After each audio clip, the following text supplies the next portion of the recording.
Hey, welcome to Rewired Experience Podcast, where we turn stress into fuel to help you achieve purpose and greatness. I'm your host, Kyle Stoy, and today's episode is really special to me because it brings together a lot of threads from my own journey, from law enforcement to leadership to transition into life after service. And I'm joined by someone I had the honor of serving alongside, Jeff Morefield. Jeff's a former SWAT officer from the same department I worked at, a former gang intel officer, currently serving as a commander in the Army National Guard, and now the founder and CEO of an incredible nonprofit called On Call Project. Now, On Call Project's designed to bridge a gap that frankly shouldn't exist, the gap between the end of first responders' career and successful integration into civilian life. Much like the military has programs to help people in the military back into the private sector, Jeff recognized that first responders who live in a similarly high-stress paramilitary culture, they often have to figure it out on their own. But the truth is, first responders bring invaluable leadership, communication skills, and grace under pressure, qualities the private sector desperately needs, especially right now with the rise of industries like manufacturing, tech, logistics, and more. So today, we're going to unpack a little bit of Jeff's story, the birth of On Call Project and what they're building, why this matters, not just for first responders, but for our communities as a whole. So let's jump into it. Jeff, welcome to the show, man. We are super proud to have you back, honored to have you again as a guest, and excited to dive into this deal again with you.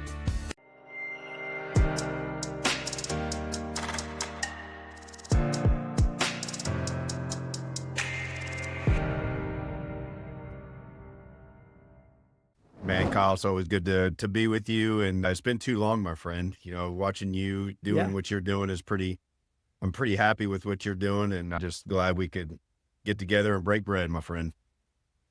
Man, I appreciate it. I'm going to make people go back and watch the other episode, even though it's pretty cringy and brutal with my audio. I've upgraded my skill set. I've upgraded my equipment.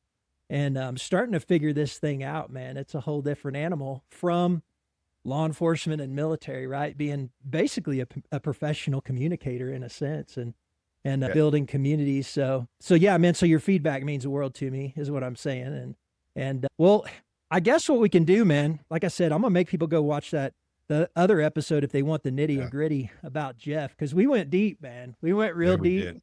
And we talked a lot about just your life and where you came from. But, you know, just give us a broad stroke overview. If you could just tell us a little bit about your background in law enforcement, military service, kind of catch us up on that a little bit. Yeah. And then we'll kind of move on from there. Yeah. So, you know, as a kid, I was a military brat. And after my time in college, decided to go into the law enforcement world. Always wanted to be in a uniform status and a service status, if for lack of better terms, and honestly, going back at it, I really believe, we just passed the 30th anniversary of the Murrah bombing here in Oklahoma City. I think that was the catalyst that really started my law enforcement career to where I had already respected and desired to maybe do something like that. But that really, man, it infuriated me. I remember, walking out of my dorm room and seeing all the devastation and stuff like that here, because I was at the University of Central Oklahoma at the time. And I think that's really kind of what propelled myself to go into that world. And at the age of 22, you just don't know what you're doing.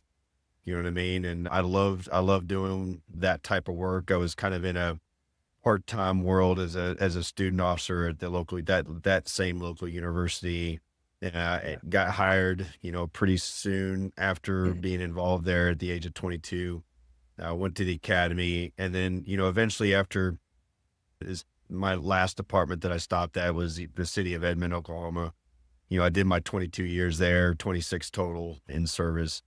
But, just doing that time, building the relationships, really figuring out the tactics, and then honestly figuring out what you're good at. You know what I mean? And because there's so many different worlds that you can get yourself into within the law enforcement community, whether it's the SWAT side of the house that you and I lived through, and then even in the gang world. So it was really it was fruitful to be able to make an impact in a multitude of areas and really be able to make other people's lives better.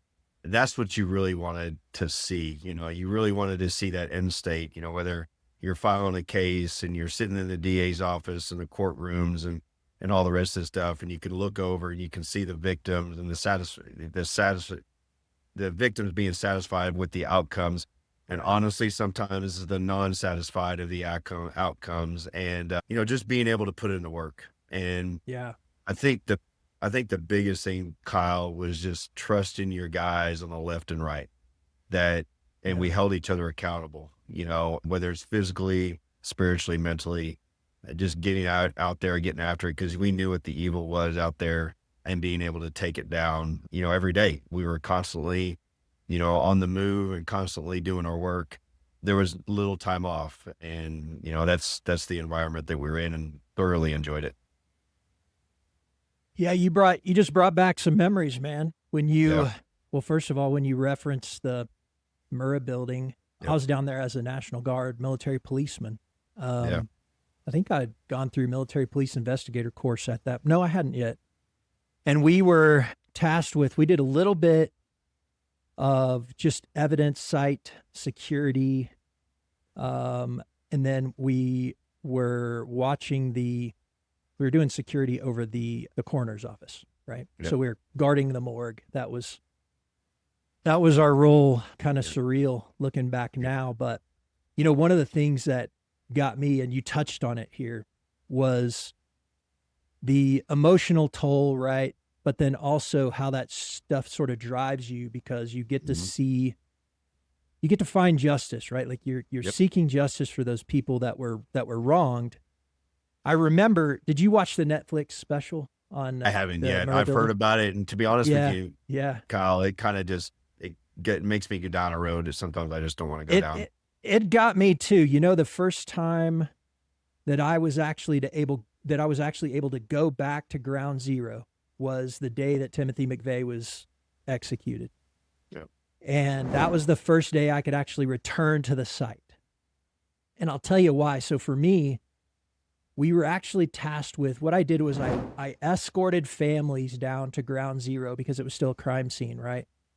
And they wouldn't let people just go unescorted back, down to ground zero because of the evidentiary, issues, right? The chain of custody stuff. They wanted to make sure that everybody was escorted. So I took these families that had children that were killed in the daycare down to ground zero for sort of a memorial service, but we were limited on the amount of time that they could stay, right? And so, because we were trying to sort of rotate people through, and you think about the logistics and the emotion behind that, right? Yeah. Like escorting somebody down, saying goodbye to a baby in most cases, and then having to go, okay, your time's up, right? Like it crushed me, bro. Like just crushed me, like you said, as a 20-something-year-old kid, right? Like I think I was 20 years old at the time. And I have to this day not been able to go into the actual museum, but I did go to ground zero the day that they executed Timothy McVeigh. But I'm with you, but I did watch that Netflix special because I wanted to see what old Chief Bob had to say about it, right? Oh, yeah. And that's one of the things Jeff and I... Did he talk about where he was at the time? Yeah, he was at the golf course. Yeah, and Shawnee. Yeah. So yeah, Jeff and I, little historical tidbit, Chief Bob Bricks, who was the FBI agent in charge of the Oklahoma City office at the time of the Alfred P. Murrah building. Also, I think it'd be fair to say that he was most likely a target in that actual attack due to his involvement in Waco and his role kind of there.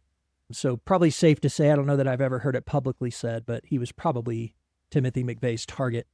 That's why Oklahoma City was targeted. But he was our chief. Jeff and I, probably the majority of our careers, right? He was our chief. It was 13 years. Is that what he did? I think so. 13, 14 years. Yeah. Little story about, we'll get off topic here a little bit, but little story about Chief Bob Ricks. When I was wounded in Afghanistan, he jumped in a plane with one of our officers that was a pilot, good friend of mine, with my dad and that that officer who he was a lieutenant in our department, who would later be one of my bosses at the training center, but also great college friend. We go way back. I think we talked about him on the last podcast a little bit, but anyway, he jumped on a plane with the chief and my dad. And so my chief of police was at my bedside after I was wounded in Afghanistan there, and took the time to actually go and personally see me. That was in Texas, right? When you got to Texas? Yeah, man. Yeah, Brooks Army Medical Center in San Antonio. But I'll never forget, Jeff. He looked at me and he goes, "Of course I'm scared, I'm like, what's going to happen?" Yeah. And he looked at me and he goes, "Kyle, you'll never have to worry about your job." Mm-hmm. And I was like, that's all I needed to hear, man. Yep. That right there set me on a path to healing. And I think a valuable story into what we're talking about, right? Like, absolutely. He had a true investment, in my mind, he had a true investment in his officers, their mental, emotional well-being. Mm-hmm. I had multiple personal conversations with Bob Ricks, after that. And I remember one time just sitting in his truck chatting with him while he's eating some chicken. We're getting ready to go into, I can't remember, maybe like some type of it might have been like an academy graduation or something like that. And we were just having a chat, about life. How you doing, man? Like, he's like, "Hey, come sit with me while I eat my lunch," and I'm sitting in his truck and we're just chewing it up, man. It was really cool. That's the kind of guy Bob was, man. And, it's like, as much as I think we could say he was villainized by certain political groups after that, after Waco, I truly know his character and him as a human. And something like that just gives you a different perspective on world events, Yeah. And so that story that right there, Jeff, is why I spent the time to watch the Netflix special, is because I just wanted to hear what Bob had to say about it, man. What Chief had to say about it. I got to listen to his story on another podcast, and, just really, because I remember him as before I was even a police officer at UCO. I remember being a waiter at Oak Tree Country Club, and he was a member of that country club. And I don't think I've ever told him this story, but him and his wife were at the country club and I was his waiter. And got to talking to him, and I think this is another reason why I went into the police uniform side of the house, because he sat down and talked to me as a waiter of looking into being a police officer. Wow. And this was before the Oklahoma City bombing. But what I remember about him most was he was the one that gave me the biggest tip that I ever received at the Oak Tree Country Club. Wow. Yeah. And that stood out so much. And so when all that stuff happened and then he became our chief, there was an automatic approval just because of those small little thing that he did for me. Everybody kind of looks at what are the grand big things that is done. And that's the reason why. No, it's all about the small little things that people do for you. And I just remember about him doing that for me so much. Yeah, man. True. He and his wife are true salt of the earth human beings, in my opinion. Yep. And when you look at, the guy's in my mind, a national hero. Crazy that he was a chief of police at our, 120, 130 man department now. It's really up for him. Yeah. So what an honor to have a leader like that, right? Step in. And I think it's a testament to why so many things about that agency are unique. And I really do think, and I think most people in the state of Oklahoma will tell you it's the best department in the state, and we set the precedence for a lot of things within the state. And you and I experienced that as tactical operators, as trainers, right? People would look to us just because we had a reputation for, if we do it the right way. Right. And I think that's pretty cool. But yeah, man. So tell us a little bit about what you're doing on the military side. We don't talk about that. Yeah, we don't. I'm 15 years in and I am gone from the combat side, from the Oconus side to the CONUS side, meaning that I'm doing more domestic operations here within the state. Anything from planning your your riot control type stuff that the National Guard gets deployed out to. For instance, the Oklahoma National Guard went out to the inauguration to ensure, safety and security. And we have a certain area of operations that we go to out there. Anything from, critical infrastructures here in the state of Oklahoma.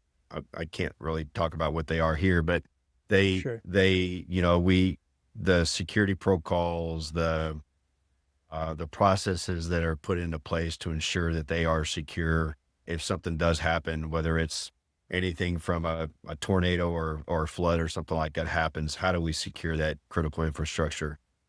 And then also kind of one of the new things that I've gotten into here pretty recently, just because of the operations side of the house that some people believe I'm decently good at, is I'm now in the cybersecurity world. So there's a big exercise out there in the Virginia Beach area that we go out to. It's a national exercise that we go out to, and I help facilitate a lot of the cyber. It's called cybersecurity, and it's a big conference and exercise and all the rest of the stuff that we go out to, and it's a lot of fun. I don't know anything about cybersecurity, but I am learning a lot. And so be able to put people in the right places and be able to function correctly. Last year I went out there as a white cell guy. This year I'm actually going to go out and be what they call a battle captain to ensure that our teams are doing the right thing and being in the right places, and kind of ensuring that the influx of,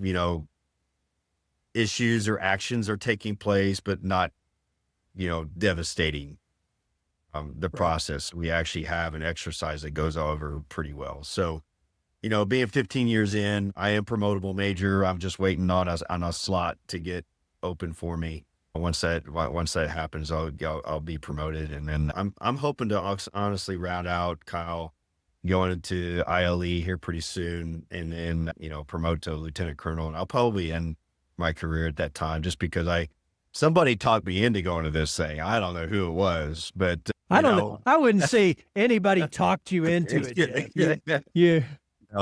Jumping in the Army National Guard at the age of 34 I don't know if that was a great idea, but it definitely had its impact.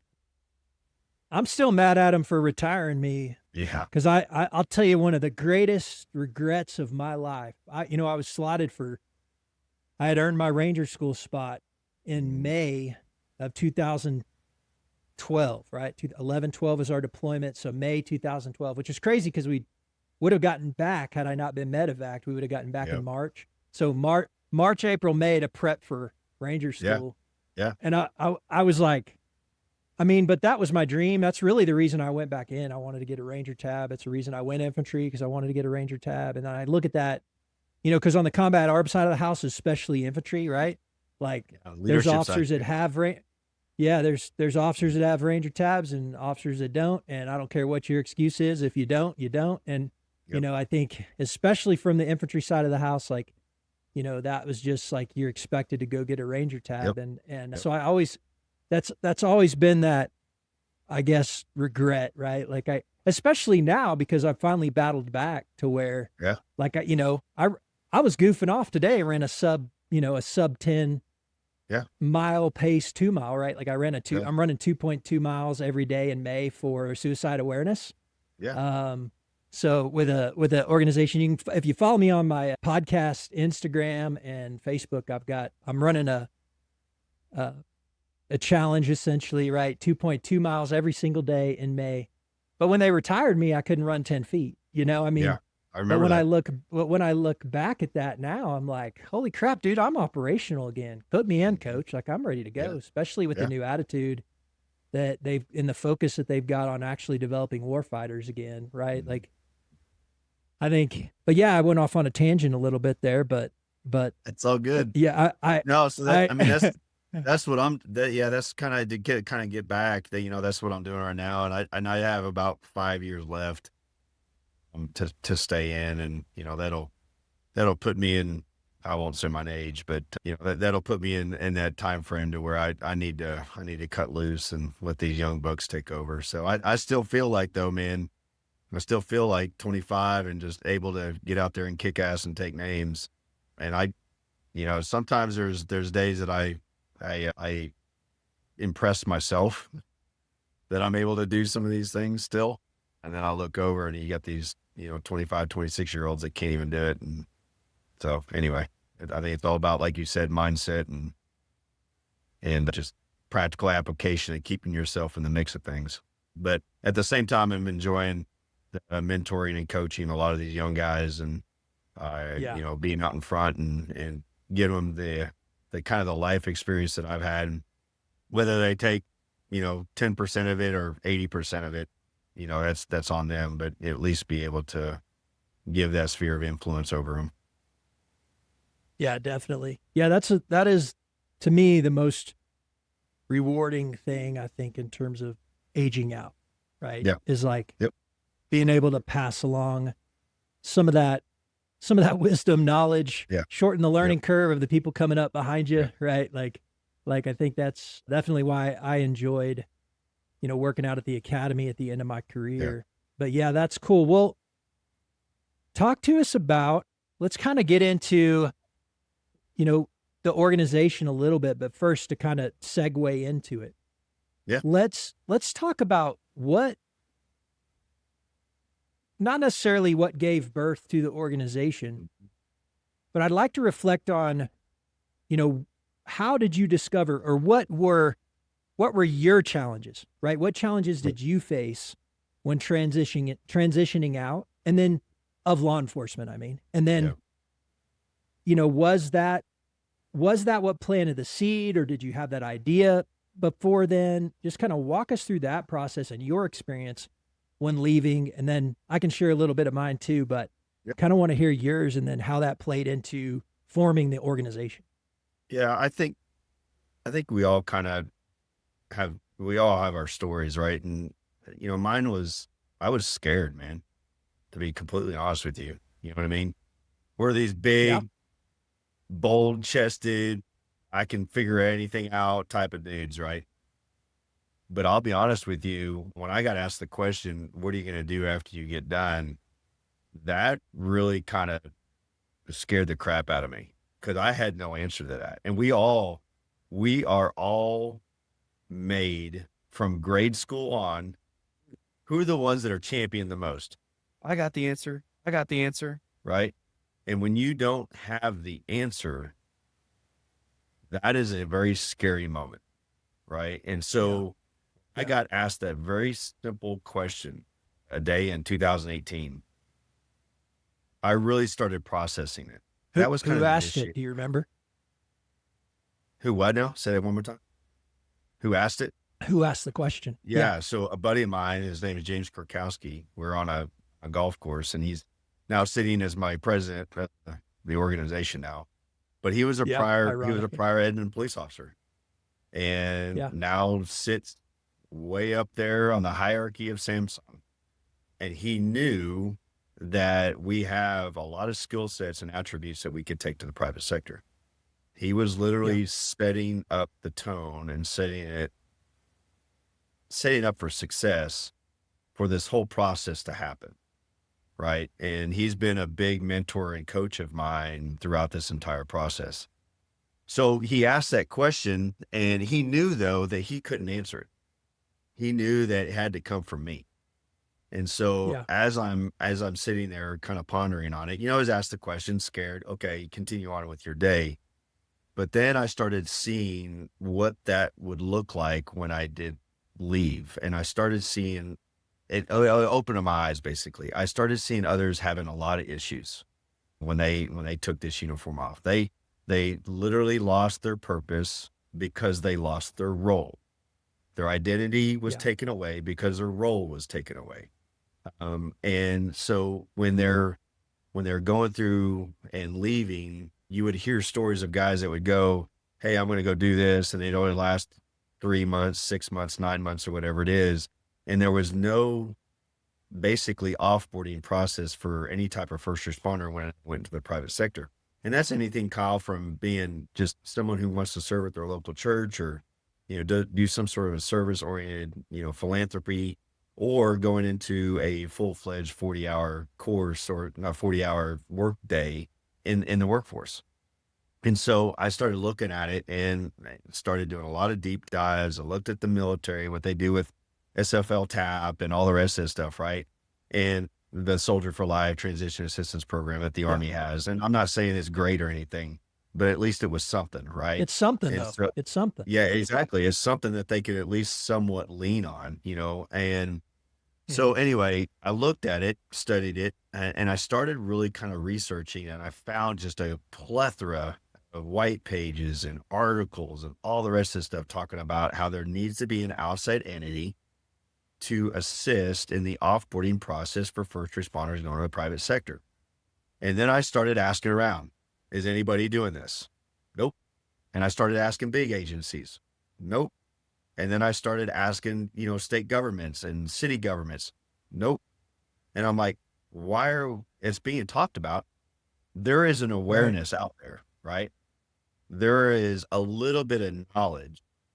And what I mean by that is nobody really understood the stat and the reason why this would be a necessary process. So the awareness is that there is no offboarding process.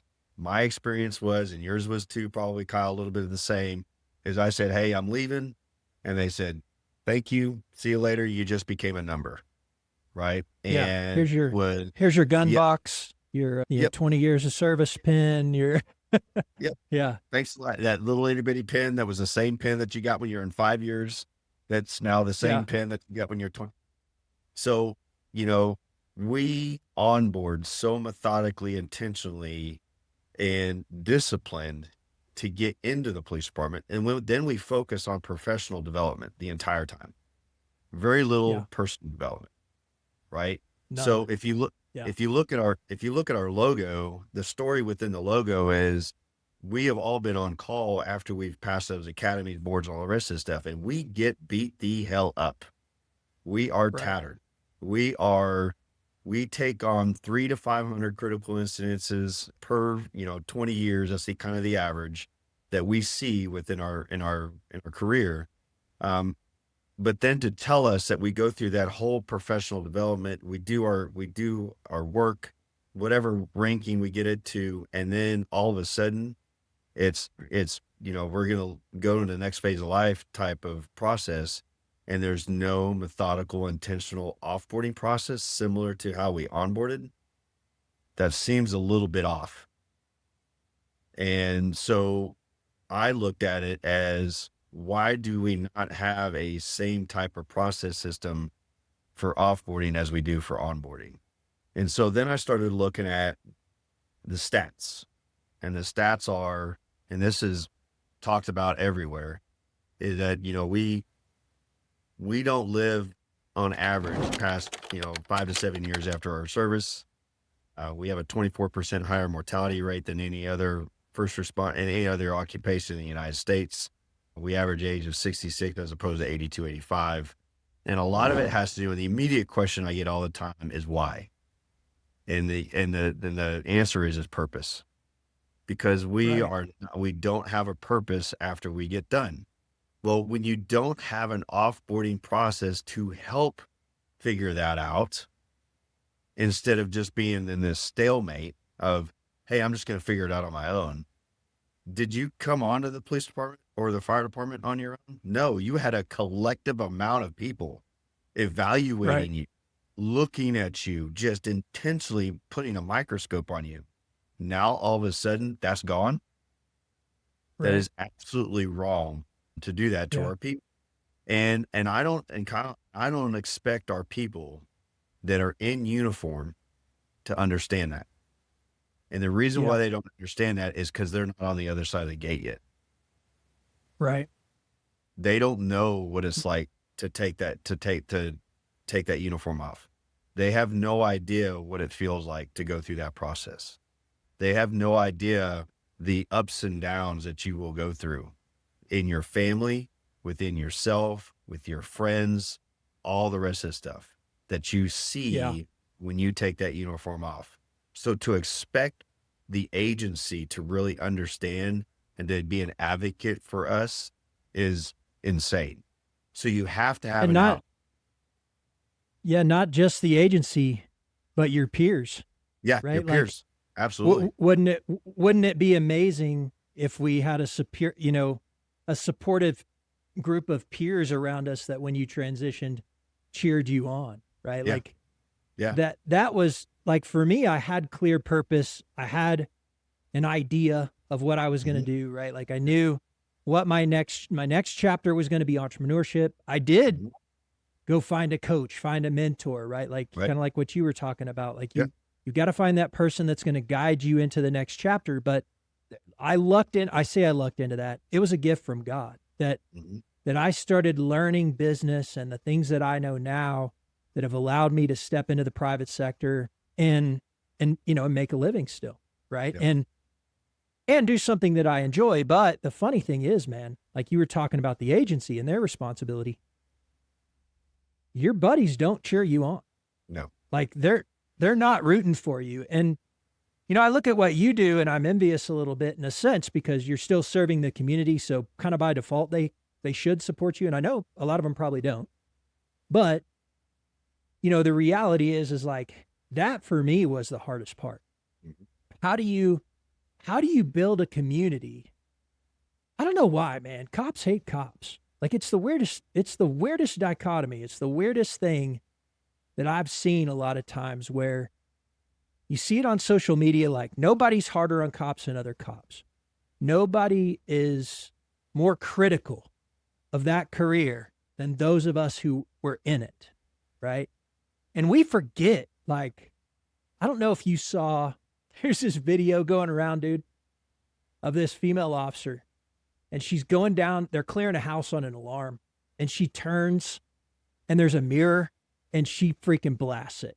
I mean, she Oh, I she didn't see goes that. around she goes around a blind corner and sees somebody with a gun and double taps that mirror, man. And I was torn. I was like, because the comments were, oh, it's DEI hires, blah, blah, blah, blah, blah. I was like, man, that's not DEI. I was like, if you have never almost double tapped a mirror clearing a house, then you were never a cop. Like, I almost shot a freaking Terminator cutout one time. Like, now, granted, it was almost, right? Like, but I was like, I don't know whether to, criticize her situational awareness or actually compliment her reaction time because it was so dang fast, man. As soon as she saw a gun pointed at her, she double tapped it. And I was like, man, that's the kind of reaction time we want to train when you see somebody pointing a gun at you, right? And I Mhm. was like, but in the comments is what got me. You got it's a law enforcement related, page. And they were just crucifying this girl. And I'm like, you know what? Like it happens. Like it freaking happens. Like, and it doesn't mean you're a bad cop if that happens. Like, we've all made mistakes, but it was the criticism coming from her peers. Was it a dangerous mistake? Absolutely. Should she be disciplined? Absolutely. I'm all about it. Was anybody hurt? I don't think so. Right. And so that's the reality of the situation. And that's what we've got to evaluate it by. Does she need to be retrained? Sure. She needs to be retrained. Go through all the stuff, right? Like do the things. Do your due diligence as an agency. Do your due diligence as, as law enforcement trainers, whatever you have to do to retrain that behavior.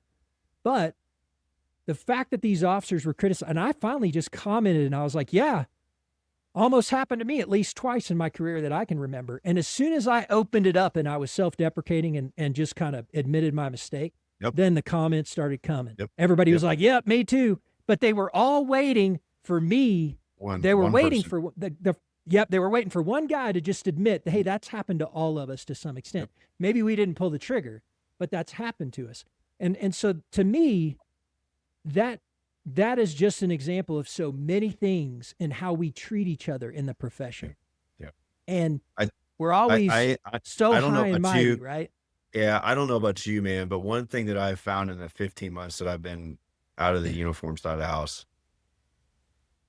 is there is a lot, and I go back to this, we are so honed in on the professional development, and we completely forget on the personal development of our people, right? So mentoring, coaching, all the rest of that stuff, they're going, what is that? You know what I mean? They have no idea what that is, and then to dissect and understand a situation where you can take somebody who is skilled in a certain area and level them up, they're not looking at that. Right. So they're looking at, hey, test scores and interviews in front of boards and the next rank and all the rest of the stuff. Right. Well, and I'm sure you saw this too, but I remember the day that I said I was leaving. The day I said I was leaving, it was okay. Now who's going to jockey for my job or the shift that I was on, or the days off that I had, or whatever it was. I was like, God dang, dudes, I haven't freaking left yet. You guys are already. There's an opening on day shift. Get your shit fitted. And I'm like, wow, like you were that self-fulfilling. Yeah. You know what I mean? And that's not just from your line officers. That's from the hires up and everything. And that's, to be honest with you, man, the 6 months before, I was retired on duty, blah, blah, blah, blah, whatever. You know what I mean? Yeah. Yeah. But, I realized that there is such a chastisement that goes when you leave. It's like you're leaving us. Hey guys, guess what? Nobody is going to be in this uniform their entire lives. Right. Okay. So unless there's a, God forbid, an incident that happens that does take your life, you're not going to be in this uniform your entire life. So we should all be hoping that that all of us have a next chapter, right? Absolutely. That's when I actually did a podcast on this exact topic, man, like what you're talking about. And I was talking about how, leaders in general, but then coworkers, especially people in the under the FR umbrella, right? Firemen, paramedics, like they all fall into this trap. And what we see somebody who's ready for the next chapter, and what that looks like is laziness, right? But what they really are is uninspired, right? So at some point, you just stop feeling like you're making a difference. You stop feeling like that's the place for you. And what we see is because there is no opportunity making itself known for those that are retired on duty, as you said, right? Mm-hmm. Because there's no opportunity, no clear path to leave, guess what they do? They stay when they should have left a long time ago. Yep. Because they're chasing the pension carrot, they're chasing that identity, they're chasing whatever it is they're chasing. But they are so over serving in that capacity. Not that they're done serving, but they're done serving in that capacity, and they're ready for their new chapter. So what we're missing in being judgmental in those circumstances, right, is we're really missing the evolution of a human being. We're really missing this person's next chapter. Mm-hmm. Because we're so busy keeping them stuck where they are because that's what's important to us. Mm-hmm. Right. And it's really a selfish way to look at life. It's really a narcissistic way to look at life. And, looking back, I see it now. A lot of people were super judgmental, of me moving on and doing what I did and what I still do to some extent. But, everything I learned in that taught me business. It taught me processes. It taught me the tech side of what you and I were kind of discussing before the call, and some of the consulting work that I get to do now that's extremely rewarding because it's education, and that's what I love is teaching. And so, but I think you just you touched on so many powerful points, and that, I hope that if anybody is in that field and is listening to this right now, that this really speaks to what you're saying. That dude that you're calling, or woman or whoever that you're calling retired on duty, they still have purpose inside them. They just might not believe in what they're doing anymore. And guess what? That's okay. And if you're going to be judgmental of them for that, instead of supporting them in whatever the next chapter is for them, and I understand maybe you don't know how to do that. And I think that's what's great about your organization. And that's why I'm bringing this up right now in this context, is that now if I look at one of my partners and I'm like, this dude is just not inspired anymore, right?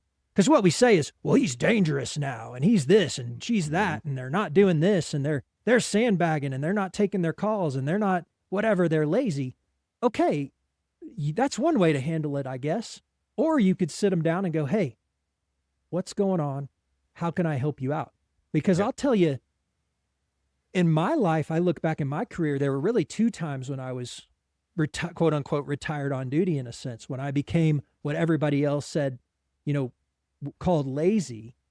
Once when I was almost in bankruptcy and I was going through a divorce. And then the other time was when I really was done and ready to hang it up and was looking for my next chapter, right? If you ask anybody about the rest of my career, other than those 2 periods of time, those 2 chapters in my life, they would tell you that I think I was a good cop, right? Yep. But if you cherry pick those 2 chapters in my career, I was a horrible cop. Yep. I mean, and I admit that looking back.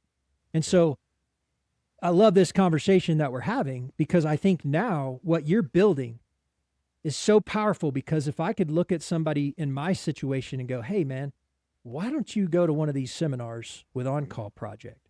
Yep. And maybe it'll flip a switch for you, man. Maybe you'll find new purpose. Maybe you can connect with a coach or a mentor that can start to guide you in the right direction. Yep. Right. And, there's just so many different ways to handle that other than just calling somebody lazy, other than just standing in your judgment with a big old plank in your eye, like you're perfect. Right. And calling somebody lazy, Yep. Everybody handles stress and all this stuff differently. Everybody handles transitioning into your next chapter in a different way. Yeah. And man, I'm just grateful for what you're doing. I hope to, I'll say this publicly, I hope to help and however, be involved in whatever way that I can, because I really believe in what you're doing. And I'm just, I'll gush a little bit, man. I'm just super proud of you. And I think it's just, you were the guy that had a concept, had an idea, and like what you were talking about, and this will take us back to what you were saying, you had looked and everybody recognized a need, right? Everybody recognized a need. A bunch of people just weren't willing. A lot of people were tossing the grenade in the room. I call them idea grenades. Yeah. A lot of people are tossing the idea grenade in the room, but Jeff was the only guy willing to jump on the grenade.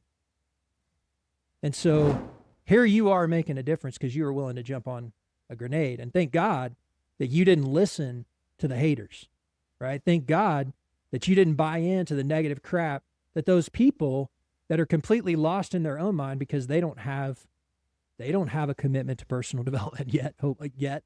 Maybe this is something that we can change. And I didn't discover that until I discovered entrepreneurship.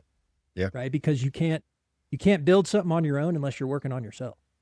Yeah. You touched on so much. I think the first thing is, when I was leaving, I was like, we have a retention problem. And you literally just said that I was never approached. Why are you leaving? What's going on? What is there something we need to change? Is there something going on? I was never, from the top down. Yeah. It was all about the benefits. It was never a question of the culture. It was never a question of the why. It was never a question of the inner workings within the agency. It was never that question. It was like, well, you're leaving, and this 3% that's coming out, and blah, blah, all the benefits. And I'm like, listen, guys, you're looking at the big picture. You're looking at keep dangling that carrot, man. Monster, chasing that big old monster. Yeah. What you're missing is those small little things that keep people invested. They keep people motivated, and you have literally sucked every inspiration out of me. And so I'm done, and I want to go be inspired somewhere else. So I love solving problems. So the CPS, I've been called a chief problem solver. I don't know for how long, and so one of the things that I wanted to do was go solve a damn problem. Right. So I'm there. I identified it in the gang world. We didn't have a gang unit before I showed up. Right. We didn't have any of that type of stuff. You know what I mean? So it was just like, and I'm not trying to prop myself up, but it's at the same time, it's I saw a problem just like you do, and we go and solve it. We are not these idle people that just sit around and just collect a check and say, oh, I'm good. That's Yeah. not who we Yeah. are. We're not And built for that. I saw it throughout your whole career. Like you were always plugged into something, right? Like, whether it was, like taking the initiative with the gang intel thing. I wouldn't say, that I don't think it was, we recognized it as a problem until we had a solution, right? Yeah. Like, and also I saw you always plugged into nonprofits, right? Like giving back in some way. And that's who you are. And, that regardless of, how we're perceived, God love everybody in our career field, man. Like I just, some of the most amazing people, and I'm grateful for the relationships. But I think even those guys those guys and girls would tell you that we have a real problem being introspective. We have a real problem with the concept of like, I'm going to be the best version of me for you and you be the best version of you for me. Absolutely. Right. And Absolutely. that's the best way to move forward. Instead, I'm going to be super judgmental of you and I'm going to tear you down in whatever way. Not everyone. I'm just saying this is something that's baked into the pie. Right. And busting each other's chops. Right. And it's all in quote unquote good fun. But I'll tell you, that's what drove me away is as soon as I decided to move on, everybody was making fun of what I wanted to do. Right. And I knew there was a bigger picture. It wasn't even what they were seeing in the sliver of what I wanted to do. What I wanted to do was go out and learn. And I needed a way, baby steps, right, to learn entrepreneurship. And this was a great way for me to do that. And people literally, dude, I'm sure you remember, like, posting stuff on the bulletin board, making fun of us or making fun of me and, just like constant comments, about this and that. And still to this day, like if I post like an after picture, I think I said this on our other podcast, but if I post like a picture, like a before and after picture, fat Kyle versus in shape Kyle with abs, people will comment and make fun of it. They take every time, dude, somebody will take my picture and they'll like doctor it up, with some app or whatever. And then they'll send me back some picture of my after picture being doctored up, and in my mind, I'm like, what's that about? Like, okay, kind of funny, right? Like, but at some point, when do we stop acting like juveniles and start acting like adults? It's called prolonged adolescence, my brother. It is, man. It is. The military was kind of the same way, right? Like, and that is the piece of it that I was kind of running from. And I think that's, when you're telling your story about how, they're dangling the carrot about benefits. They could have dangled $1 million in front of my face and I wouldn't have stayed because of the way they were treating me on my way out, and I know a lot of it was in good fun or whatever. Right. Sure. And I give everybody the benefit of the doubt for that. And I'm not mad about it. Sure. I'm just saying, like, can we self-reflect as a freaking profession and not treat each other like that, please? I mean, you talk really, about profession, and I think I think we do on the professional side, shoot straight, how we, respond to alarms, how do we investigate, how do we, all the things within the police department. What we fail to do. Tactics and techniques. Right. What we fail to do is we fail to read stuff like this that talks about the aspects of turning pro. Right. And the things that you need to do in order to get past those. And it sits right here in my office. It's a great book, but I to get past that adolescent mindset to where you are in a professional setting, right? You have lives, you have people, you have not only just yourself, but you have others to guide, especially on the leadership side, right? So when you still have those adolescent mindsets as a captain, major, or whatever it is, and you still apply those down to your line level individuals, you are failing your people. And that's what I kept feeling at that time, because when I would bring something up that was it was strategic, it was tactical, it was Sure. applicable, and be Yeah. able to utilize, and I took all the variables to it and to be able to apply it to our agency to help our customer, which is the community. And for me to sit there and watch the upper management literally cannot find their left foot from their right foot because they have to play all these little games. That's Yeah. what just started. It's That's what, inherent to bureaucracies, Jeff. yeah, It's, but that's it, what that whole professional lifestyle. It made me so mad thinking this is not professional. no, it's not. It's a bureaucracy. Yeah, That's the difference in a bureaucratic organization and when you start to work in the corporate world yeah, is bureaucracies are battleships. They turn very, yeah. very slow, Oh right? yeah. And Mhm. when you're an entrepreneur, especially when you're a solopreneur like me, Yeah. and I can leverage technology, dude, I can Mhm. spin on a dime. I can Yeah. literally be into one concept one day and into another. Now, not advisable, right? Like you're Right. better Yeah. off to kind of dial in and focus on one thing. But I have the capability to innovate very quickly, Yeah. to adapt Absolutely. very quickly. Mhm. But what we have in bureaucracies is what is the incentive to innovate quickly, Yeah. right? If I'm a mid-level manager in a bureaucratic organization, so not just a police department, but anybody in first responder, anybody in a government organization, right? Like I'm pretty comfortable. And if you start flipping things on its head, you're going to Yeah. mess with the comfortable ability, Yep. the ability The for me to status quo. come to work. Yeah, for me to come to work every day and not necessarily drone out, but then not necessarily have to challenge myself either, right? Like, Exactly. and I think there is something inherent because we are geared as human beings to Mhm. seek out comfort Mhm. versus discomfort. Yep. And growth is in discomfort. And I Yep. think understanding, that bureaucracies, and we see this at the federal government level, why has spending gotten so crazy? It's because there's a lot of people that are super comfortable Mhm. and they are willing to vote probably, I'm just speculating here, but vote our country into the toilet financially just so they can remain comfortable until they die. Mhm. Right. Mhm. And I think that's where we are as a mindset in a lot of professions. I'm not just picking on law enforcement. I think I'm not just picking on first responders.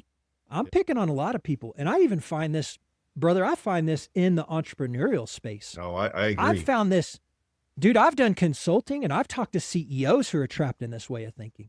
Mhm. And the very idea of me presenting that as a problem turns them off, which Yeah. put yourself in the role of a management consultant that's there to try to address culture and train leaders.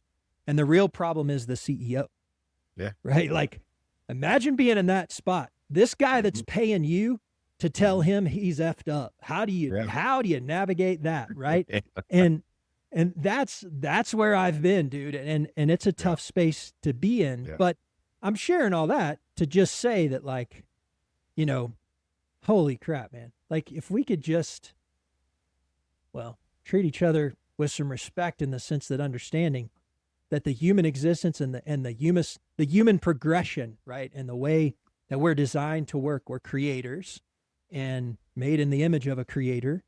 And so we're designed to create, not to destroy. And quite frankly, in that career field, I spent a lot of time learning how to destroy things. And at some point, I became over it. I got over it, right? Like, and I think we need to be more sensitive to that. Everybody needs to be sensitive to that. At some point, people are ready for that next phase of their life, and you need to support it and not make fun of them for not being inspired to keep doing the same crap that you do every day, right? And not that I say that sounds rude. It's not, you may not be doing crap, but it may be very important, but it's lost importance to that person and maybe super important to you still, but that person doesn't see the value in it anymore.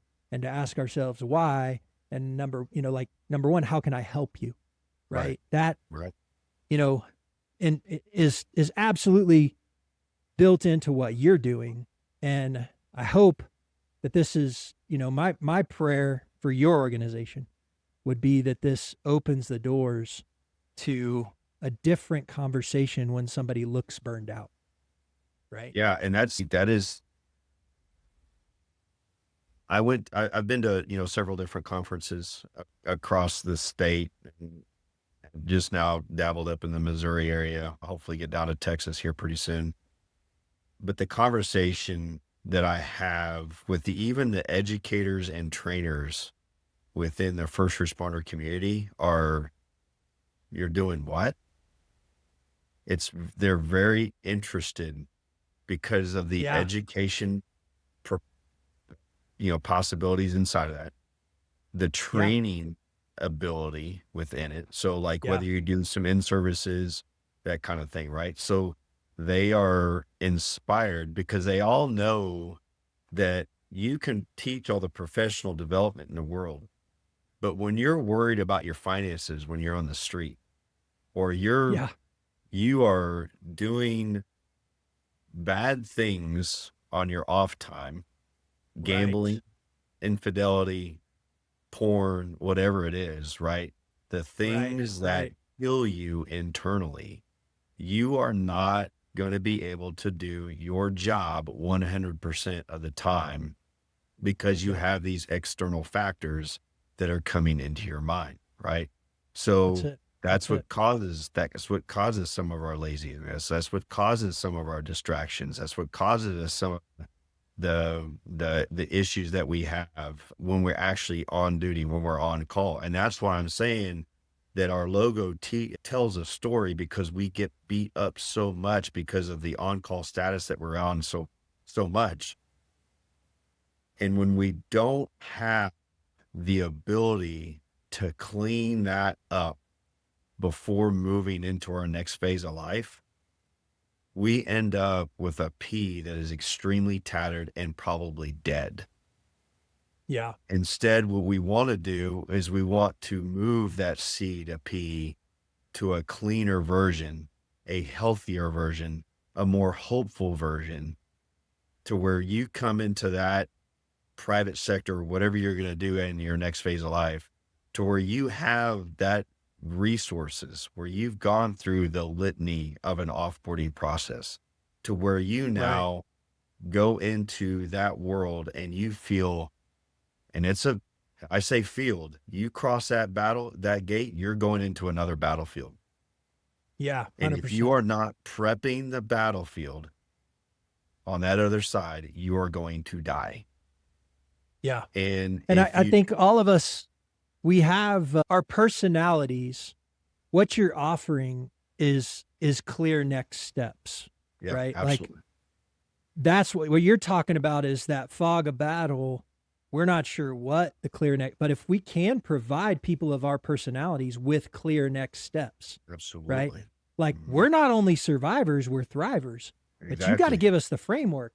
You got to give us the framework. You got to give us the instruction book. You got to give us the training manual, right? Like we need these things. And not only that, but we need your mentorship, and we need your guidance in the process. And that's why it can't come from your agencies, because they don't know what it looks like. So they have to bring in these outside resources like us to come in and be part of that, their in-service and their programs to help their people move into that private sector. And because, like I said, they don't know what it looks like. So you can't expect them to give that to you. So, obviously some of our biggest worries are, before we go hitting those gates, is our financial side of the house. How does my pension even work? You would be surprised, not only just in the rural areas, but in the metro areas, how much they don't know about the pension program and the process and the outlying individuals, the subject matter experts that can help you walk through that process, right? None of them know it. Yeah.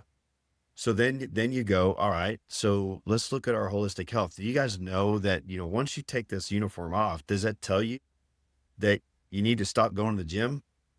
No. Bro, it's In a fact, crossroads. That right there is a huge crossroads. Absolutely. I mean, that doesn't give you just free reign to just, you got and you'll fall into it. Exactly. You will go, I'm just going to go play golf, and I'll go to the beach, and I'll be there for 3 months or whatever it is. Next thing you know, you're like, man, I'm 10 pounds heavier. I feel Yeah. like shit. I don't know what to Yep. do. My mind is going all Yep. over the place. I have no pathway. Man, And so then let me back yeah, this up, Jeff. sure. And I'll tell you why, because it goes back to what we were just talking about. The way we're wired, we need clear steps. Yep. So value in everything you're saying. But what I want to do is I want to walk it back just a second. I want you to tell me, like I'm that burnout cop, right? Like I'm Yeah. that guy. Yep. And I've never heard of On-Call Project before. Yeah.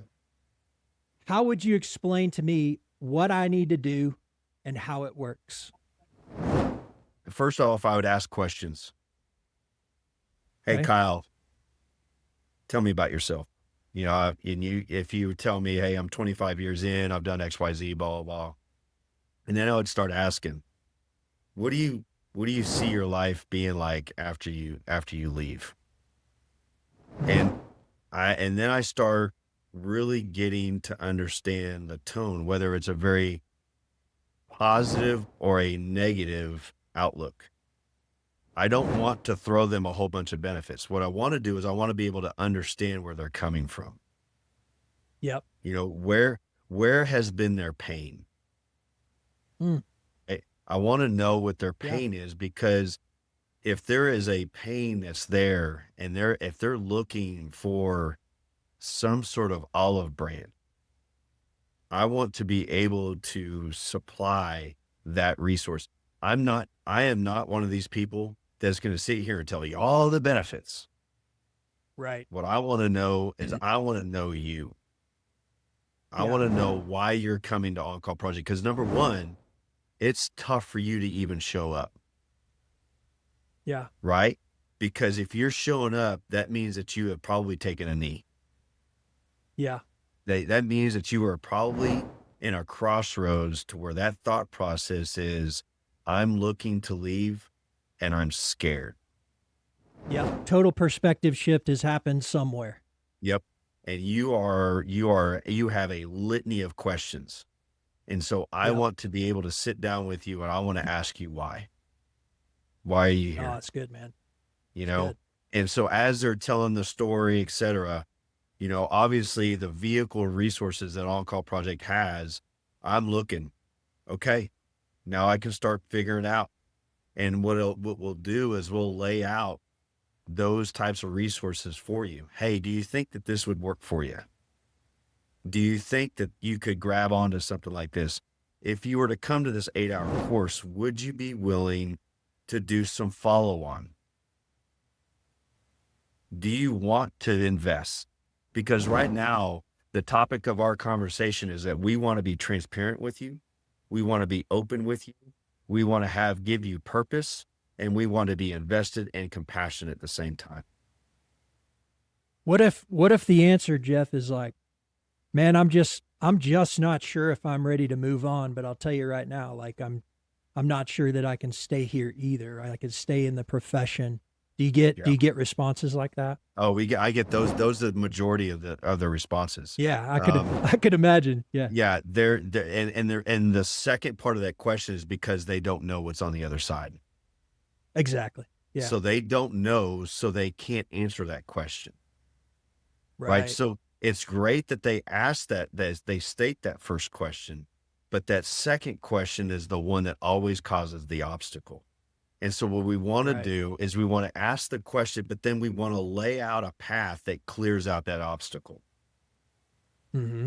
So, I go back to this, when you look at a baseball player and you look at their batting average, if their batting average is 275, pretty decent, right? Yeah. That's, if they're statistically speaking, it's horrible, but in baseball, it's great. But I tell you though, if they're a 300, which could be one hit more, if you were looking at, one hit more, then you're a 300. Right. Crazy. Then you're a Hall of Famer, right? It's a good analogy. So it's all about the small things, right? It's behavior. Yeah. It's attitude. It's technique.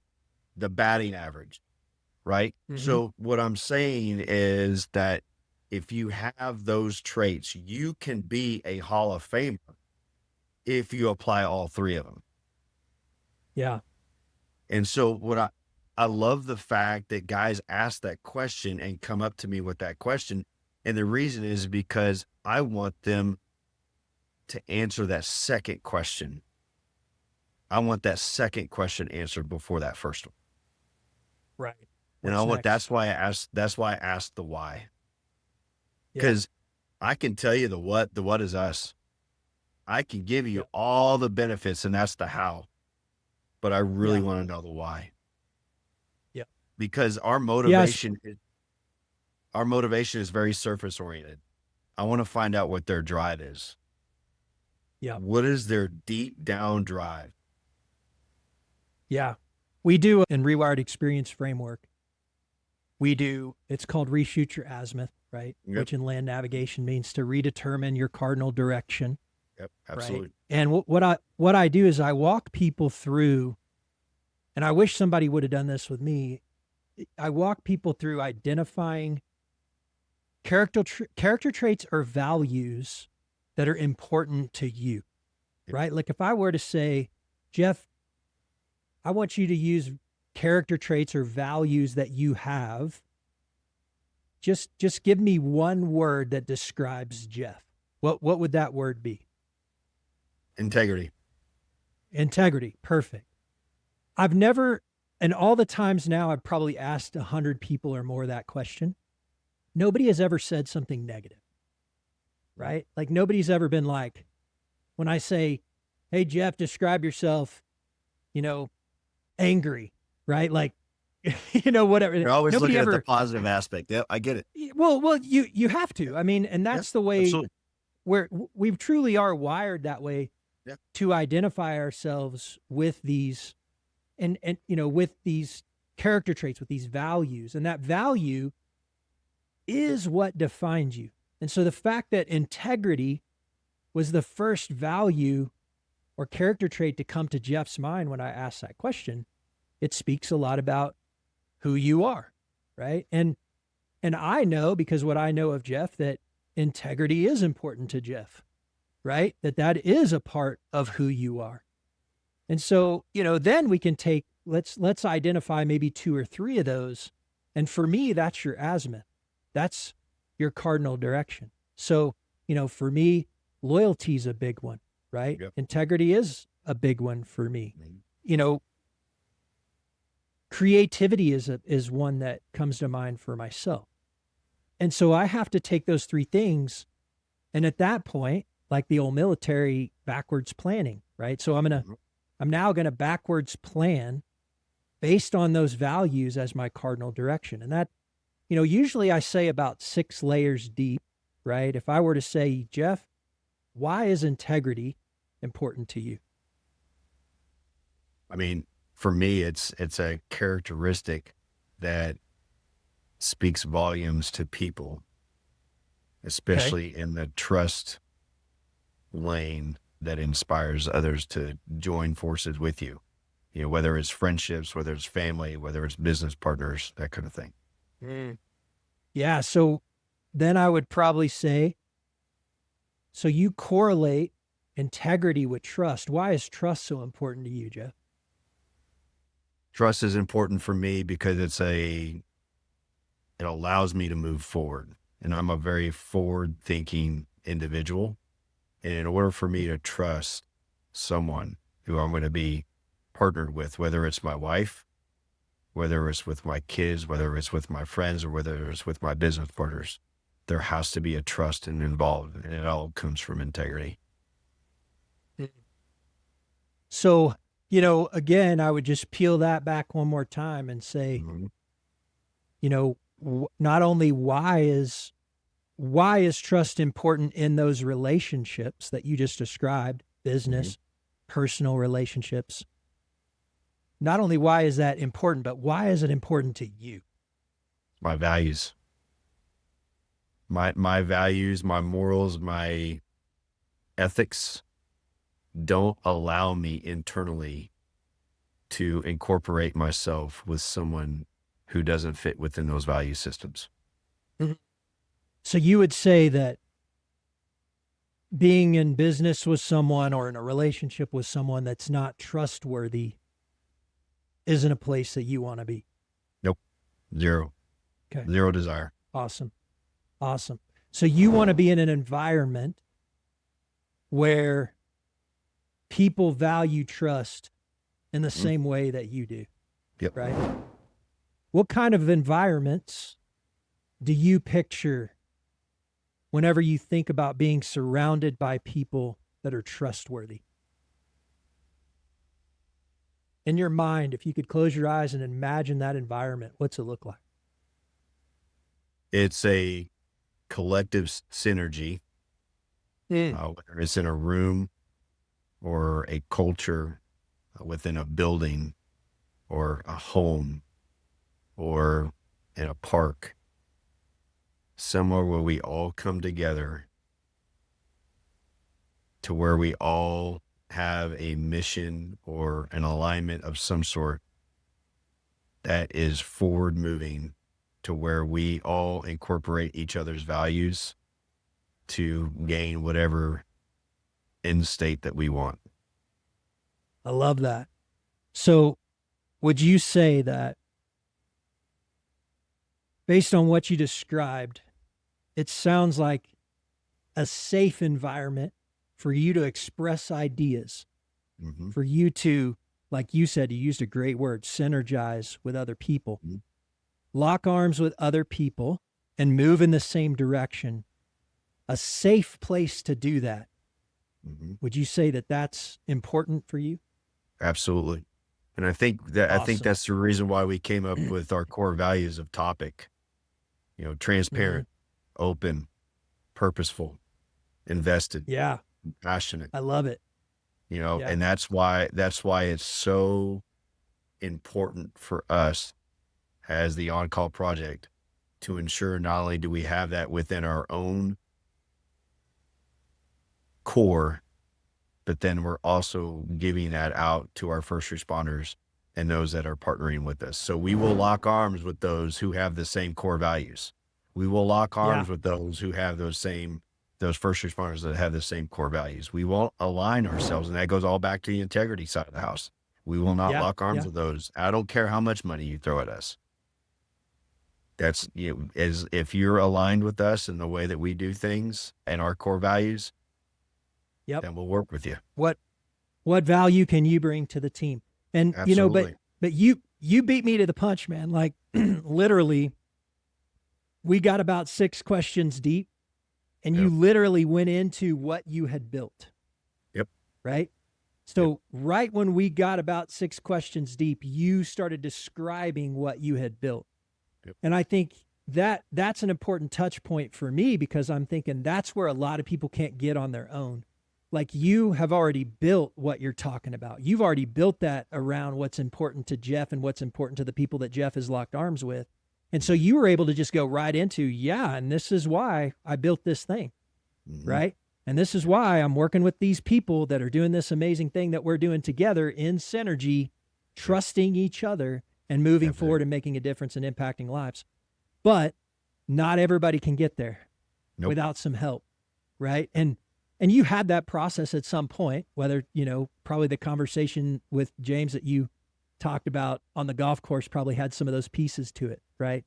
But, that's one of the things I think where a lot of people, I find that with entrepreneurs, even people that have vision, they still can't backwards plan to understand where they're trying to go, right? Like and I'm sure it took you sitting down with some people in that circle to start to formulate this plan, right? Like, just didn't go, I know exactly how I'm going to do this. Step 1, step 2, step 3, step 4. Like you synergized with other people and everybody said, what about this? What about that? What about this? What about that? And you built something incredible.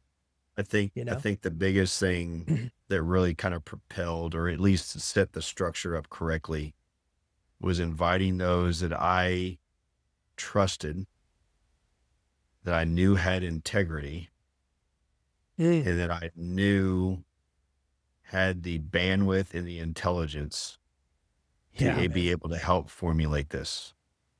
Yeah. right? So I think, So I important. think, I think some just jump into it, not slow processing. They want to get to that end state so fast that Yeah. they miss the actual. You cannot build a house without a good foundation. Yeah. And so many people build the walls and the roofs and their little cool things that they do, and then they wonder why it crumbles, and it's because they didn't build a foundation. Right. And they get in such a hurry, which, to be honest with you, Kyle, we've been complimented on so many times. And I love the feedback that I get from many that say, man, your foundation, wow. You know what I mean? Yeah. And so I just go back to, and I'll be honest with you, Kyle, I've had a lot of tough times where I have tried to, especially with the police agency, build foundations to ensure a steady build process. And they just wanted to get to the end state. And then they wondered why it failed. And I Yeah. go, okay, you know what I mean? Yeah. So to be able to do it now in the world that I'm in right now, and just to watch it metastasize the way that it has in 15 months is beyond comprehensible. We're very blessed, but at the same point, I know that we're literally going through a process right now to where the IP is going to be strictly owned by us. And I'm Nice. just like, I cannot believe that we're even at that point. Right. You know what I mean? It's because Yeah. a lot of Yeah. other nonprofits or even for-profits take much longer to do that. But we are so, like you talk about the introspective, it's just, we are so attuned and have that synergy so much within ourselves that we know what needs to be done. We know how to do it. Yeah. We know where to No, apply it. And I see it, man. I see it. Yeah. I mean, I reflect on it. I just kind of, watching from afar in the conversations that we've had, and then knowing what I've learned, building businesses over the last 10 years, buying them, selling them, building them, losing them, right? Mhm. I understand that business is about the size of the problem you solve and the efficiency of which you solve it. Yep. And you literally identified a problem that nobody else was willing to solve and then started building a system to solve it. Yep. And so that's why I say, I'm like, man, I mean, you got my attention, I love it. And, I really hone in on the pyramid of, the structure, get that settled. Then you got the system, then you have the staff, and then you have the skill. And, because, and I also talk this too, is like, we have done a lot of awareness and knowledge being pushed out, right? Yeah. Whether it's in conferences, whether it's online, or however you're gonna do it. But we're in an application side now, and we're hoping that Sure. once all of this comes in and the application is done, that now this is going to start becoming a skill, and then eventually a habit, to where a lot of people are going to go, well, how come you didn't use OCP? Yeah. You know what I mean? Why Awesome. didn't you? That was dumb. Why didn't you do that? Yeah. You know what I mean? Yeah. And Yeah. so that's, and it's not because of arrogance or anything like that. We just know, and we have identified, and we've actually gone through some pivot side of the house. It's not like this has been all sunshine and rainbows. It's, we have had to figure out this process, and in doing so, we're understanding what the needs are, where to apply them, and then how to actually curate a system to where individuals or agencies can come to us and say, hey, we need your help. One thing I have faith in what you just said, is that I know even bureaucratic organizations, in first responders, governments, whatever, when they identify a system or a solution that works, boy, they will throw money at it. They will throw resources at it. And I think it's because they're like, man, if we can outsource this, we can scale, Yep.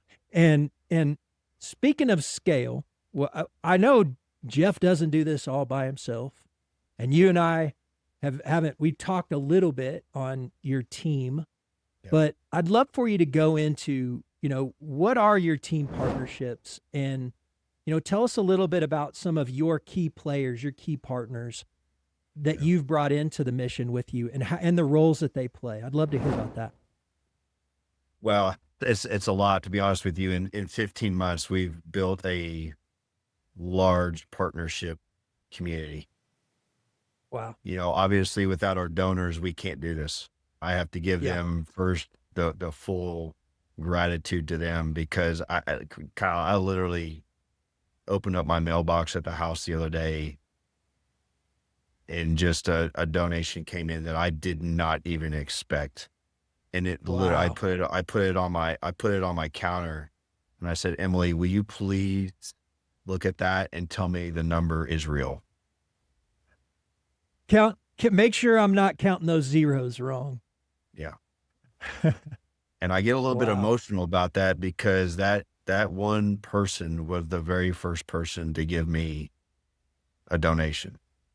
And so for him to continuously do what he does, and then believing in our system and our mission, I have to give all props to our donors. And second, what it's done is it's allowed us to align with the partners that we have.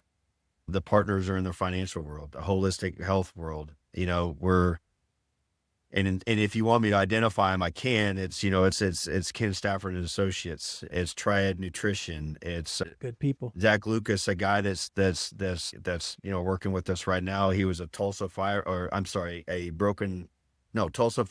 for 3 years. Got cancer, lost a lung. It was in the Village area doing this, and literally had his lung taken out. Is now an Oklahoma City police officer, and is one of the top 200 CrossFit athletes in the nation. The dude is a beast, right? So he talks about his adversity and physical fitness. I need to have that guy on the podcast, man. Bro, I'm telling you, he's got an incredible story. I will tell you, I'll get you linked up. Yeah, for sure.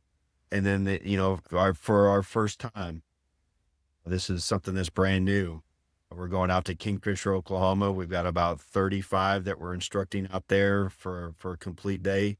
And First Form from St. Louis is coming down. Wow. And giving their asset, which is their app, their physical fitness app, at a discounted price to our first responders that are in there for a Thriving Responder course. And then we move into, the resume building. And honestly, that's where we're taking on that. And we have the Society of Human Resource Management that really helps us out. That's a national entity. There's chapters all over the United States. They help us in that work.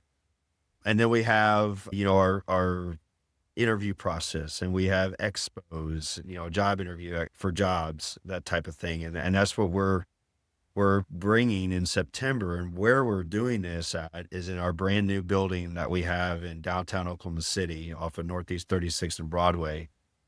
And what we're calling it, and it's official yet, but the hopes is, and if I have my influence, what I'm hoping is called is the Oklahoma First Responder Center of Excellence.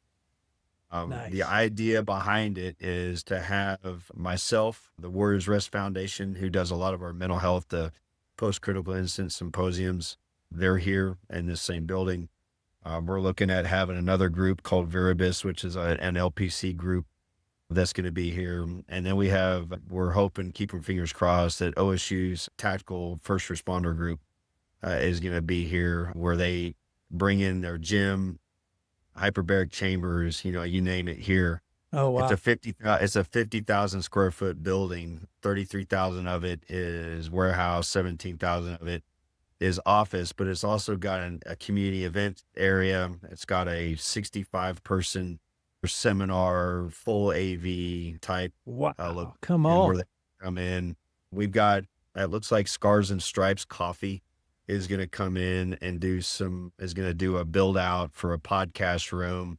to where not only Warriors Rest, myself, and Empower the Vets are going to be in, but then also have an actual coffee house inside this building to where you could have fire trucks and police cars and everything pull up here and make it a kind of a, I hate to say, a refuge if you need to come over here and be able to hang out, see who we are, what we're doing, create that culture. You know what I mean? Right. And that's Yeah. what we want to have is here under the center is to be able to do that. And that's, we're only 1 month of being here, but the vision is of such to where we could come out and really be one-stop shopping for any type of resource a first responder needs here in the state of Oklahoma. Man, what you're and that's describing is it's like a healthier I listened to a podcast with the new VA secretary. Can't remember his name. Mhm. Love the direction they're going. But he talks about, when you look at organizations like the VFW, right? Mhm. These are not healthy places for veterans of foreign wars to go hang out. It's a bar, and it's a lot of people commiserating. Yep. What you're creating is the direction that these military nonprofits like the VFW need to go. They don't need a dadgum bar. A coffee shop would be cool. A podcast studio would be awesome to maybe hear some stories from these guys that really went and did some stuff, right? Yep. Like, there's so many positive things that you're doing here that I'm like, you're not only pioneering an area that is untouched, you're almost, in my opinion, from what I see, you are recreating a system in a healthier way, a better system. You're improving upon something that existed for the military that could now go back, you know what I mean? And they could make some changes. What I'm saying is there's room for another nonprofit like a VFW that doesn't do what the VFW does, right? Like guys like us, right? Like GWAT guys, we're not joining the VFW. No. I go there's a gun shop I go to here in town. They're always trying to get me to join, the local chapter here. And I'm like, guys, I'm not going to go in there and get drunk with y'all and tell war stories. No. Like, first of all, I have no desire to relive half that stuff. But second of all, the worst thing I could ever do is start to, drink alcohol and you got a bar in there, right? Like, so man, I love what you're doing, man. That whole concept speaks to me. And I think my only knock on is I wish it was closer to me, cause I'd love to be a part of what you're doing, in that. But I'd love for you to touch on real quick from your perspective. Why should private, because you talked about like these hiring events and things like that. And you and I have talked about it a little bit, but I want to hear why should private sector companies want to hire transitioning first responders? Just expand on that thought a little bit and talk and speak to if you have some success stories, man, I'd love to hear those stories of people that you've helped transition into other career fields. Yeah. So I'm on the 30th of April, I'm going to be able to go and watch a lieutenant at a local agency hang it up. The great thing about it, Kyle, is the absolute thankful. It's kind of hard to describe her emotions when she came out of our Beyond the Badge seminar were so overwhelming that she was completely lost. This is a 30-year vet and a supervisor, someone who has done a lot. And she literally looked at us and said, I don't know what I would do without you guys. Wow. And it literally has now prepared her to go meet that gate, open that gate up, and walk into that battlefield prepared. And as she's walking in that battlefield, she has the resources. She has the know of what it's going to look like on that other side. And so when she sits in her home and she's tending to her grandkids and taking that 6 months off before she tries to go into something else. The HR individuals that were volunteering in the mock interview side of the house, afterwards, I did a kind of an after action report with that group and just asked them what they thought about the process. And they said that, I won't name her name, but she needs to go XYZ. And you should have seen the HR from various different proprietorships fight for her. Wow. They literally were telling me, man, Jeff, you have opened up a talent pool that we had no idea existed. Amen. So that is awesome. I was blown back. I didn't know what to do with that information, but all I could do was go testify. Right. Yeah. And so she came and she spoke at a local nonprofit or a fundraising breakfast that we had, took the audience by storm. Was just like, we had no idea. And these were executives from JP Morgan, from various different banks around, around this area. And they were just like, Jeff, we have no idea.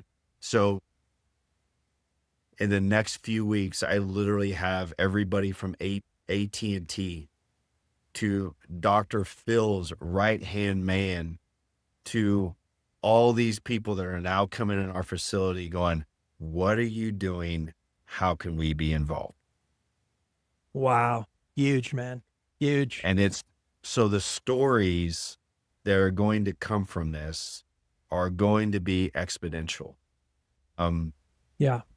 There are individuals that we know, and you know of one that, that you work with that was a firefighter that has done very well.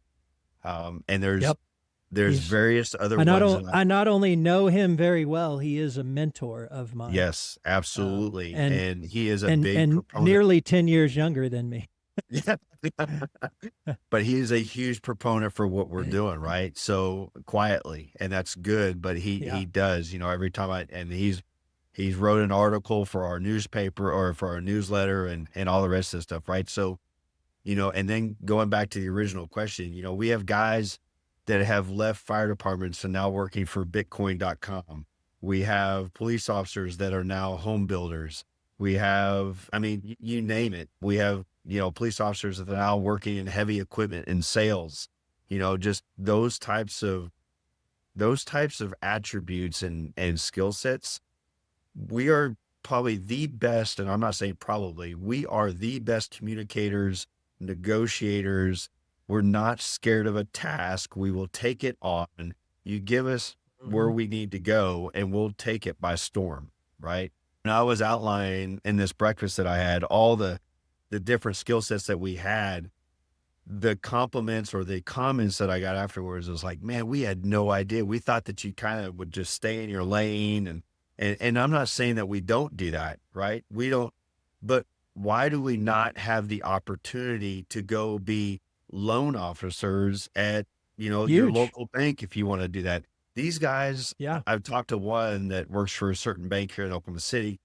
He did 8 years at Oklahoma City Police Department, and he said it was the best thing for him to do was to be a cop. That literally enabled him to be one of the top loan officers for that bank.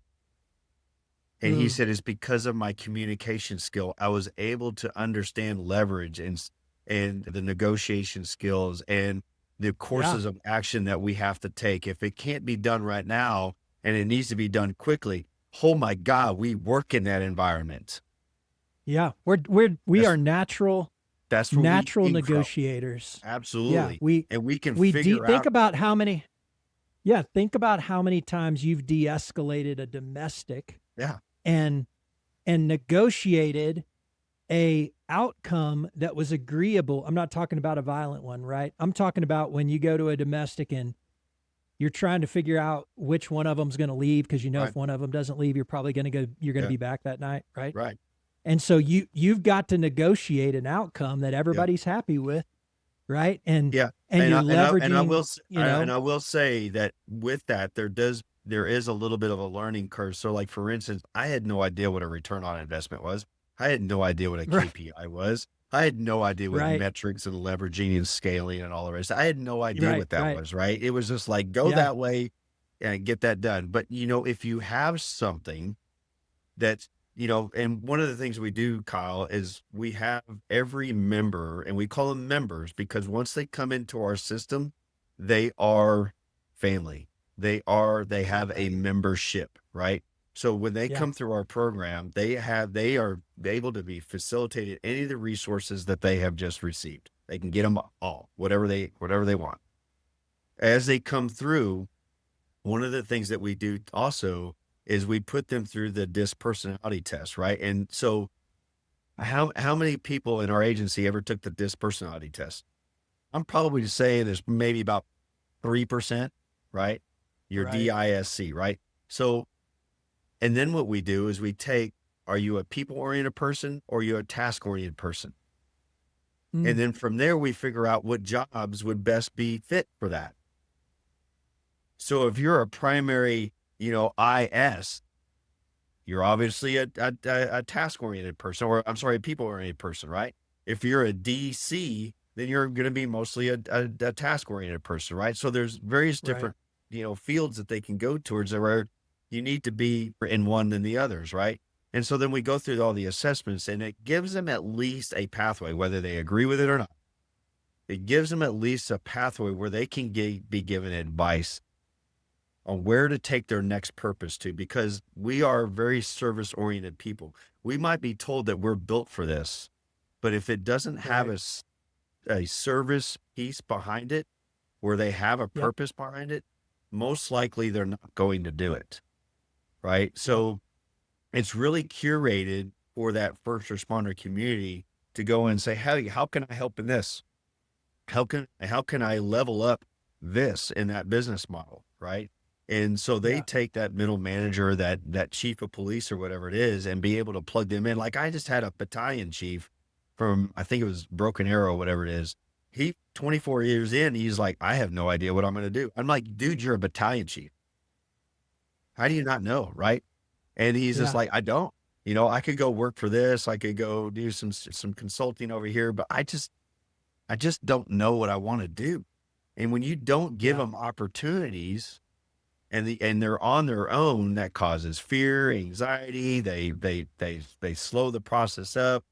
Then they start just staying there, and then it's like they're chasing the carrots, that are not fruitful. And then next thing you know, they're there 30 years, and they should have left 6 years ago. Right. You know what I mean? So Yeah. the other thing is too, is I look at it too as you're elongating lives. You're repurposing that individual, and you're giving stability to the home. Yeah. And there's 3 Yeah. huge factors that go into that. And if you're Well, looking at just the longevity and purpose, and right? if Like you look at the if you, economics of it, like why would a city want to invest in something, or why would a county want to invest in it? Hey, if they go into the workforce, that means that they're spending more money in your Mhm. in your There you city, go. right? Yeah. So the other thing we're That's working right. on, and I'll leave it with this, is, we're working within the state government too, to have a statute written and incentivize an offboarding process. And the way that we're going to do that is through benefit packages. Okay. So when Kyle Stoy comes into the city of Edmonds and is hired, not only do you get all your medical insurance and all the rest of that stuff with your benefits, you also receive our offboarding process as a benefit. I love it. Well, on that, you cast a little bit of vision. This is kind of a cool question that somebody asked me Yeah. as an organization leader, right? And I've asked this, I think, as I've done some consulting and things, I will ask this of leaders. If you could wave a magic wand, right? and fast forward on-call project to like its ultimate impact. Yep. Describe to me what that looks like to you. Nationwide, in every city and in every town, for every first responder, for any type of situation, we want this imparted. We want this to be the standard. We want this to be what I remember when I talked about the awareness, knowledge, application, skill, habit. We want this to be a habit that everybody goes, aren't you going to on-call? You're going to on-call, right? That's where you're going, right? Okay. Love it. We want that to be everywhere. We want that to be in LA, Seattle, New York. We want it to be in rural Kansas. We want it to be in, I don't know, somewhere, remote that barely gets, wireless service. We want it to be for the volunteer fire departments. We want it to be for the EMS side of the house. We want it to be in DOCs across the country. This program deserves the attention and the application within the entire country. Agreed. And I think your passion and the people that you're putting together based on what you described to me as your values, right, are what are going to carry it to that vision, Jeff. And I really do believe in that. And we'll kind of wrap it up here, but I want to ask you one more thing. And you've kind of addressed it a little bit, but I want you to narrow it down.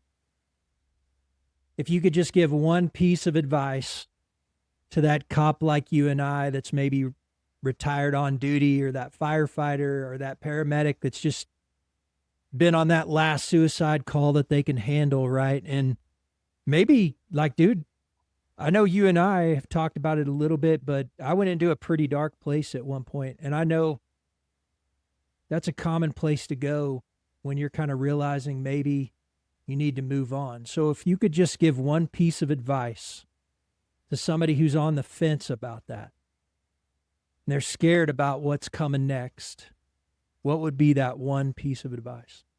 It's okay. It's okay. And when I say that, it doesn't mean it's okay, just move on. It's okay to feel that, because all of us have felt that. Every single one of us have felt that. What's good about On-Call Project is you are okay to feel that. And now you have the ability to reach out and find that pathway that is best suited for you. But it's okay. Man, it's powerful, dude. I think I could think back to a time I wish somebody just would have said it's okay, and said it's you, the way you feel. Because I felt like something was wrong with me. And I think a lot of people around us are telling us that something's wrong with us, right? Because we're not performing like we used to perform, and people see it as out of character, and they're right. It is out of character. Mm-hmm. And so, I think that's as simple and as plain as it sounds, brother. I love it. It's okay. Man, I go back to, you take a knee and drink water. Yeah. And I have to give props to you on this. As I was sitting there thinking of that, it really kind of impacted me, because I thought of, and man, I don't know about you, but I would wake up at night and come up with these just, where did that come from idea type of thing. Mm-hmm. Maybe there's a cortisol in me. I don't know. Probably. Yeah. All the Monster energy drinks. Oh, dude, let me tell you. But I thought this, my friend, was I want to bring health and hope through ownership. The H2O. So I want guys to have the health and the hope, but given that source of ownership, given that ability that they can own it, that they're allowed to own it. Yeah.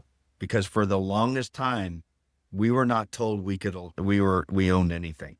We were always dictated to. Yeah. Now we have the ability to own our destiny and to give that health and that hope through that ownership. We're unstoppable. Yeah, man.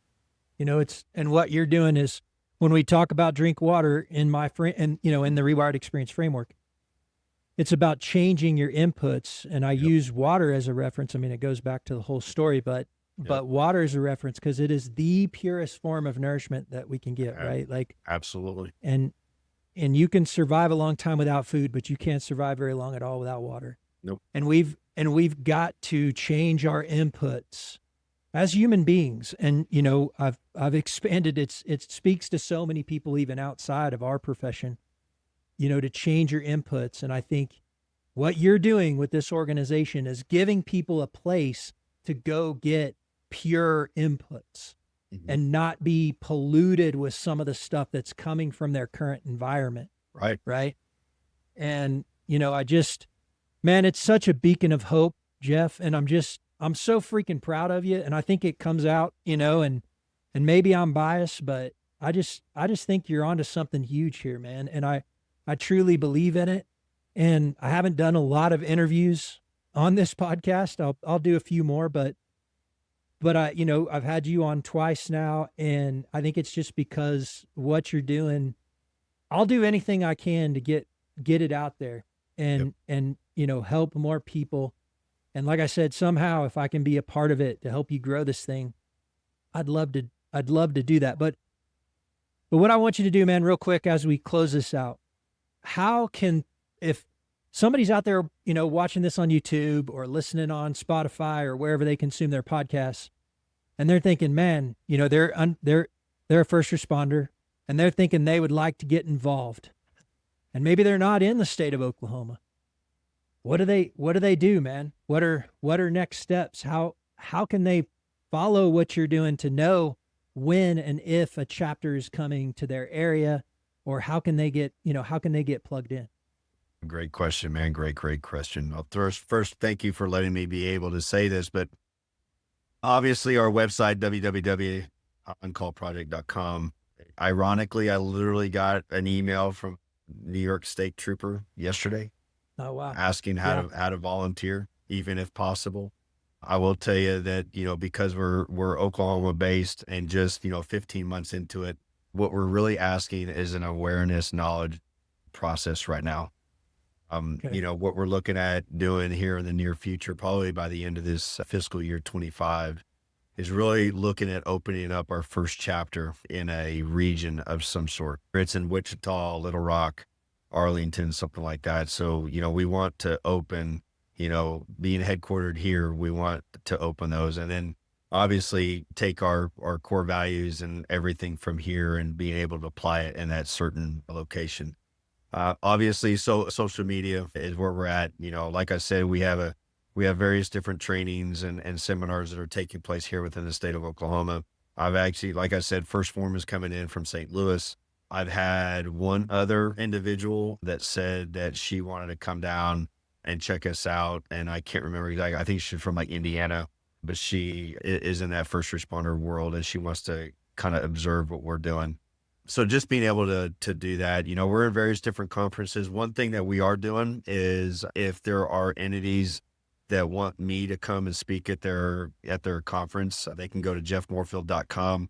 What I do talk about is next phase leadership and OCP as the vehicle of resources. So it's kind of a two-tiered process, but if you're wanting to know more about OCP, I would definitely go on there. But if you're wanting any type of keynote or anything like that, I'll be able to come out there to you guys and tell you not only just about my story, but then how to lead into this next phase of life, but then also go into the how OCP can benefit that actual county, city, state in that area. So, obviously we want to really drive the traffic to our website and, obviously on the socials, they can follow that. We're going to get more onto YouTube here pretty soon. In fact, I've got several different that are going to be coming up here pretty quick. And then, just getting out there at these conferences, whether it's coming here, I'm speaking at several different ones here in the Oklahoma City metro area, the Heroes in the Heartland Code 3 conference with Travis Hughes and some of those guys that are all going to be here. So,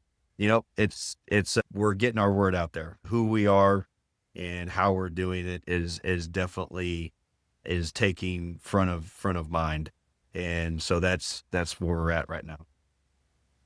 Awesome, man.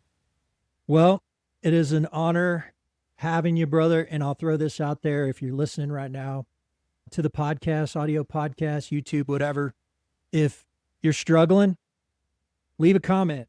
You can chat with me. I can connect you with Jeff, or, maybe you're embarrassed to admit that that's where you are. Shoot me a DM on Instagram, on any of the platforms that I'm on. We've got a community of people on the school platform, which is a safe community of people who have dealt with traumatic stress, who are rising from trauma, who are finding that they can turn that fear into fuel. And like Jeff is talking about, find a new purpose in the next chapter of their life. And I got a whole community of people where it's a safe place where you can share questions, information, and everybody's like-minded in the sense that they're all trying to move forward. So if you're out there and you're listening to what Jeff is saying and On Call Project speaks to you, I'd encourage you to get in touch with him, or you can join our community, or both, and we'll help you move forward. A bunch of people, like I said, that are willing to listen and not judge, and to really embrace what you're in. And that's just a transition into your next chapter. You're not lazy. Don't let anybody tell you you're lazy. You're not lazy. You're not broken. None of those things, none of those labels are going to write your next chapter. I promise you.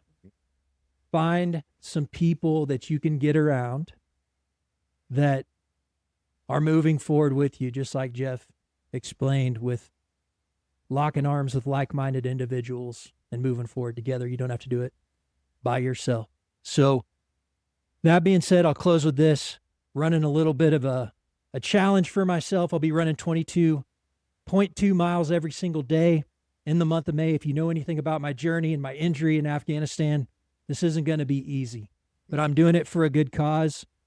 My call to anyone out there is I would love to honor your loved one who either took their own life because of their experiences in combat, or who lost their life in combat. And if you would share their story with me and send me a name tape, I would love to wear their name tape on my 22-pound load-bearing vest that I'm going to wear during this challenge. So if you know anybody, 2.2 miles, you're wearing a 22-pounder, huh? 22-pound vest on top of that, man. I've been training without the vest, and so my hope is that I can get strong enough to do that for the next 22.2 days. I'm giving myself permission, if I start breaking my leg, to scale it back, but I definitely have that goal in mind right now. And so again, if I know, Jeff, I know you have some connections there in Oklahoma with some people that we lost during my deployment and family members.